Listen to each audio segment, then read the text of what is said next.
Hi friends, ఈరోజు మనము coconut bread బర్ఫీని తయారు చేసుకుందాం. దానికోసం ఒక ప్యాన్ తీసుకొని ఆ ప్యాన్లో ఒక స్పూన్ నెయ్యి వేసుకొని 2 బ్రెడ్ స్లైసెస్ తీసుకొని అవి కొంచెం ఫ్రై చేసుకోవాలి. ఫ్రై చేసుకున్న తర్వాత అదే ప్యాన్లో ఇంకో స్పూన్ నెయ్యి వేసుకొని కొబ్బరిని ఫ్రై చేసుకుందాం.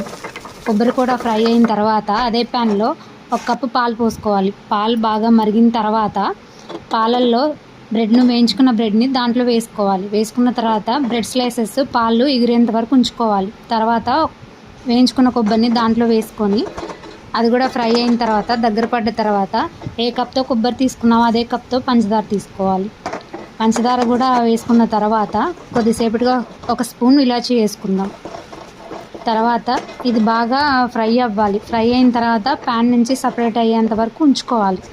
ప్యాన్ నుంచి సపరేట్ అయ్యేటప్పుడు ఒక ప్లేట్కి నెయ్యి రాసుకొని ఆ ప్లేట్లో మనం ఈ మిశ్రమాన్ని వేసుకోవాలి. వేసుకున్న తర్వాత కొంచెం స్పూన్తో ప్రెస్ చేస్తే అది కొంచెం గట్టిగా అవుతుంది. తర్వాత మనం బర్ఫీస్లా కట్ చేసుకోవడమే. Thank you. సబ్స్క్రైబ్ చేసుకోండి.